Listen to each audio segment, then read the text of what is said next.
Govindachami jail ചാടിയിരിക്കുന്നു. അതിസുരക്ഷ മേഖലയുള്ള ഭാഗത്ത് നിന്നാണ് ചാടിയത്. ഈ കമ്പിയൊക്കെ വളച്ച് എത്രയും വലിയ മതിലൊക്കെ ചാടിക്കടന്ന് ഒറ്റ കൈയുള്ള ഗോവിന്ദചാമി എന്തായാലും രക്ഷപ്പെടണമെങ്കിൽ ആരുടെയെങ്കിലും സഹായം കിട്ടിയേ തീരൂ. ഒറ്റയ്ക്ക് എന്തായാലും അയാൾക്ക് രക്ഷപ്പെടാൻ കഴിയില്ല. എന്തായിരിക്കും സംഭവിച്ചത്? ഈ കണ്ണൂർ സെൻട്രൽ ജയിലിനെ സംബന്ധിച്ചിടത്തോളം നല്ല ഉയരമുള്ള മതിലുകളാണ്. മതിലിന് മുകളിൽ ഫെൻസിങ് ഏർപ്പെടുത്തിയിട്ടുണ്ട്. അപ്പോൾ ഗോവിന്ദചാമിയുടെ വിഷയം എന്ന് വെച്ച് കഴിഞ്ഞാൽ സാധാരണഗതിയിൽ ജയിലിലെ കുറ്റവാളികളെ വൈകുന്നേരം 5 മണിയാകുമ്പോൾ സെല്ലിലേക്ക് കയറ്റും. പിന്നെ അവർക്ക് പുറത്തേക്ക് പോകാനുള്ള പറ്റില്ല. അവർക്കുള്ള ഭക്ഷണം എല്ലാം കൊടുത്ത് ഭക്ഷണം ഇത്ര സമയത്തിനുള്ളിൽ കഴിച്ച് തീർത്തിരിക്കണം എന്നാണ് ജയിലിനകത്തെ ചട്ടം. അപ്പോൾ ഇവരെ 5 മണിക്ക് ജയിലിനകത്തേക്ക് കയറ്റുന്നു. അതിനുശേഷം പിന്നീട് ഇവർ രാത്രി ഒക്കെ നോക്കുന്ന സമയത്ത് ഗോവിന്ദചാമി അതിനകത്തുണ്ട്. രാവിലെ 5 മണിക്കാണ് പിന്നീട് ഇവർ ജയിലിൽ അധികൃതർ വന്നിട്ട് ഈ സെല്ലിനകത്ത് എല്ലാവരും ഉണ്ടോ എന്നുള്ള പരിശോധന നടത്താറ്. അപ്പോൾ ഈ 5 മണിക്ക് രാവിലെ വന്ന് പരിശോധന നടത്തുന്ന സമയത്ത് ഗോവിന്ദചാമി ഒറ്റയ്ക്കാണ് ഒരു സെല്ലിലുണ്ടായിരുന്നത്. അപ്പോൾ ആ സെല്ലിൻ്റെ ഒരു കമ്പി മുറിച്ചു മാറ്റിയിട്ട് അതിനകത്ത് ആളെയും കാണാനില്ല. പിന്നീട് CCTV പരിശോധന നടത്തുന്നു. CCTV പരിശോധന നടത്തിയപ്പോൾ രാത്രി 1:10 ഗോവിന്ദചാമി ഈ പറഞ്ഞ ഈ കണ്ടെയ്ൻമെൻറ്റ് സെല്ലുണ്ട്, അതായത് ഈ എന്തെങ്കിലും പകർച്ചവ്യാധികളൊക്കെ ക്വാറന്റൈൻ സെല്ല്, പകർച്ചവ്യാധികളൊക്കെ പിടിപെട്ട ആളുകളെ പാർപ്പിക്കുന്ന ഒരു സെല്ലാണ്. അപ്പോൾ ആ സെല്ലിൻ്റെ പരിസരത്തൂടെ പോയിട്ട് അതിൻ്റെ സൈഡിലുള്ള മതിൽ വഴി ഇദ്ദേഹം പുറത്തേക്ക് ചാടി എന്നാണ് പറയുന്നത്. അതായത് ഈ ഇദ്ദേഹത്തിൻ്റെ കയ്യിലുണ്ടായിരുന്ന തുണി, അതായത് മുണ്ടായിരിക്കാനാണ് സാധ്യത, അത് 2 എണ്ണം കൂട്ടിക്കെട്ടിയിട്ട് മുകളിലേക്ക് വലിച്ചെറിഞ്ഞിട്ട് ഒരു കൈ കൊണ്ട് പിടിച്ച് കയറി തിരിച്ച് അതേ മുണ്ട് തന്നെ പുറത്തേക്കും ഇട്ടിട്ട് അതുവഴിയാണ് അദ്ദേഹം ചാടിപ്പോയത് എന്നാണ് മനസ്സിലാവുന്നത്. അപ്പോൾ 5 മണിക്ക് പോലീസ് ഈ ജയിൽ അധികൃതർ വന്ന് പരിശോധന നടത്തിയപ്പം ഗോവിന്ദചാമി സെല്ലിലില്ല. CCTV പരിശോധനകൾ നടത്തിയിട്ട് പിന്നീട് 7 മണിക്കാണ് ഈ വിവരം പോലീസിനെ അറിയിക്കുന്നത്. നമ്മളൊരു കാര്യം മനസ്സിലാക്കണം, 1:30 മണിക്ക് ചാടിപ്പോയ ഒരാൾക്ക് കണ്ണൂർ പോലുള്ള ഒരു സ്ഥലത്ത് നിന്ന് കേരളത്തിന് പുറത്തേക്ക് രക്ഷപ്പെടാൻ വെറും 2 മണിക്കൂറിൽ താഴെ സമയം മാത്രം മതി. പ്രത്യേകിച്ച് ഈ രാത്രി 1:30 മണി എന്നുള്ള സമയം കൊണ്ട്. കാരണം വാഹന തിരക്ക് വളരെ കുറവായിരിക്കും.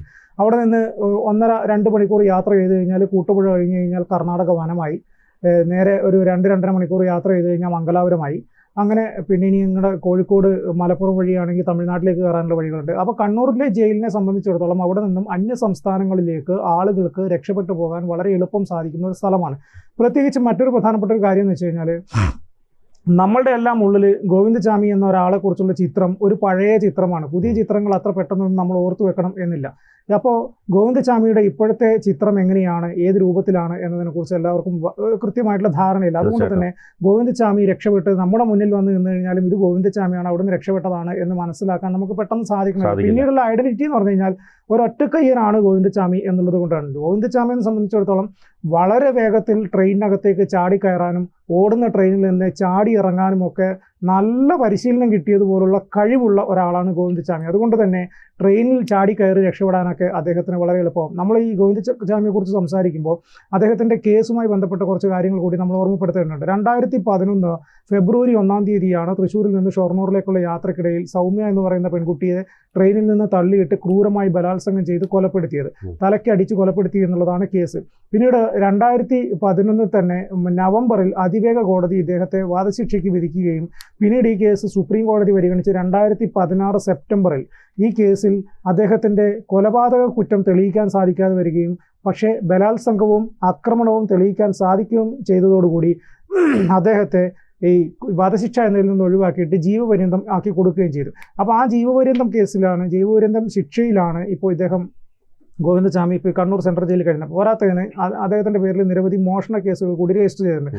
അപ്പോൾ ഇങ്ങനെയുള്ളൊരു കേസിൽ ജയിലിൽ കഴിയുന്ന, അല്ലെങ്കിൽ സുപ്രധാനമായ ഒരു കേസിൽ ജയിലിൽ കഴിയുന്ന ഒരു പ്രതി കണ്ണൂർ പോലുള്ള അതീവ സുരക്ഷയുള്ള ഒരു സെൻട്രൽ ജയിലിൽ നിന്ന് മിസ്സായി എന്ന് പറഞ്ഞാൽ കേരളത്തിലെ പോലീസിന്റെ അല്ലെങ്കിൽ ജയിൽ അധികൃതരുടെ വലിയ വീഴ്ചയിലേക്ക് പുറത്തു നിന്നുള്ള സഹായമായിരിക്കണം കിട്ടിയിട്ടുണ്ടാവുക. കാരണം ഉറപ്പായിട്ടും 100%. കാരണം എന്ന് വെച്ച് കഴിഞ്ഞാൽ വലിയ മതില് ഒറ്റക്കൈയുള്ള അയാൾക്ക് എങ്ങനെ ചാടിക്കടക്കാൻ കഴിയും?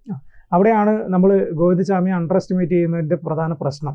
നമ്മൾ നേരത്തെ സൂചിപ്പിച്ചതുപോലെ തന്നെ ഒരു കൈ കൊണ്ട് 2 കൈയും ഉപയോഗിച്ച് മനുഷ്യന്മാർ ചെയ്യുന്ന എല്ലാ പ്രവൃത്തികളും അവരെക്കാൾ അതിവിദഗ്ധമായിട്ട് ചെയ്യാൻ കഴിവുള്ള ഒരാളാണ് ഗോവിന്ദചാമി. ഞാൻ നേരത്തെ പറഞ്ഞതുപോലെ ഓടിക്കൊണ്ടിരിക്കുന്ന ട്രെയിനിൽ ഓടിക്കയറാനും അതേപോലെ തന്നെ വളരെ വേഗതയിൽ പോകുന്ന അതന്നെ ചാടി ഇറങ്ങാനും കഴിവുള്ള ഗോവിന്ദചാമി. നമ്മളൊക്കെ ട്രെയിനിൽ പോയിട്ട് നമ്മൾ ഒരു കൈ പിടിച്ച് ആണ് അതിനകത്ത് കയറുന്നത്, നമ്മൾ ഇങ്ങനെ അങ്ങ് പോകും. പക്ഷേ അയാൾ അതിവിദഗ്ധമായിട്ട് കയറും എന്നുള്ളതാണ് അയാളെ കുറിച്ചുള്ള നമുക്കുള്ള അറിവുകളൊക്കെ.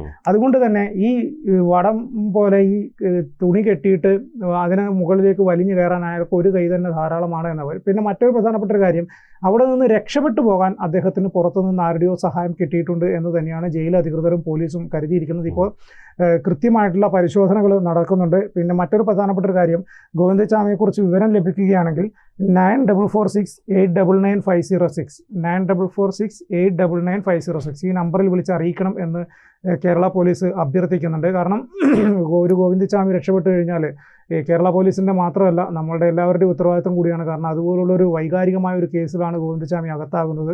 ഇദ്ദേഹം ഒരു കൊടും ക്രിമിനലാണ്. അദ്ദേഹം ഒരു കാരണവശാലും ജയിലിന് പുറത്ത് കഴിയാൻ സാഹചര്യം ഉണ്ടാക്കി കൊടുക്കരുത്. അദ്ദേഹത്തെ എത്രയും പെട്ടെന്ന് പിടിച്ചകത്തിടാനുള്ള എല്ലാ ഒന്നും പറയേണ്ട കാര്യമില്ല. ശരിക്കും പറഞ്ഞാൽ ശരിയാണ്, അത്രയും ഇത് കൊടുക്കേണ്ട കാര്യമില്ല.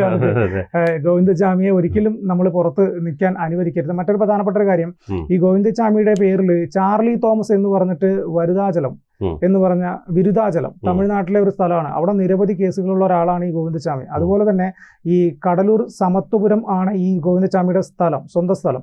അവിടെയും ഇയാളുടെ പേരിൽ നിരവധി കേസുകളുണ്ട്. അപ്പൊ അത്രയും കൊടും ക്രിമിനൽ. ഇയാള് തമിഴ്നാട്ടിലേക്ക് കടക്കില്ല, ഇയാള് കർണാടക വഴി അങ്ങനെ പോകാനേ ചാൻസ് ഉള്ളതെന്നാണ് മനസ്സിലാക്കാൻ കഴിയുന്നത്. അതെ, തമിഴ്നാട്ടിലേക്ക് പോയി കഴിഞ്ഞാൽ ഓൾറെഡി ഇയാളുടെ പേരിൽ കുറെ കേസുകൾ ഉള്ളതുകൊണ്ട് തമിഴ്നാട്ടിലെ പോലീസിനും അവർക്കും കൃത്യമായിട്ട് ഇയാളെ ഐഡന്റിഫൈ ചെയ്യാൻ പറ്റും. പിന്നെ അവിടെ പിടിക്കും, പിന്നെ അവിടുത്തെ കേസുകളുടെ ശിക്ഷ വേറെ വരും. അതെല്ലാം കൂടെ ആയതുകൊണ്ട് മിക്കവാറും ബിൻചേട്ടൻ പറഞ്ഞതുപോലെ തമിഴ്നാട്ടിലേക്ക് പോകാനുള്ള സാധ്യത വളരെ കുറവാണ്. ഈ ഗോവിന്ദച്ചാമി മിക്കവാറും ഞാൻ പറഞ്ഞതുപോലെ തന്നെ കുട്ടുപുഴ വഴി കർണാടകത്തിലേക്കോ അല്ലെങ്കിൽ മംഗലാപുരം വഴി പിടികിട്ടാ പുള്ളിയായി ഇനിയിപ്പോ കാലങ്ങളോളം സുകുമാരക്കുറുപ്പിനെ പോലെ തുടരാനുള്ള സാധ്യതയാണെന്ന് തോന്നുന്നു കാണുന്നത് അല്ലേ? അത്രയും പോകും തോന്നുന്നില്ല. കാരണം ഇതുപോലുള്ളൊരു കേസ് ഓൾറെഡി ഇയാളെ കിട്ടിയതാണല്ലോ, നമ്മുടെ കയ്യിൽ ഉണ്ടായിരുന്ന ഒരാൾ രക്ഷപ്പെട്ടു പോയതാണല്ലോ. അപ്പൊ അതുകൊണ്ട് പക്ഷെ ഇതിനകത്ത് പ്രശ്നം വരുന്നതെന്ന് വെച്ച് കഴിഞ്ഞാൽ രാത്രി 1:30 മണിക്ക് ഇയാൾ അവിടുന്ന് രക്ഷപ്പെട്ടിട്ട് മൊബൈലൊന്നും ഇല്ല, ഉപയോഗിക്കുന്ന ആളല്ലല്ലോ, അത് ഒരു പ്രശ്നമാണ്.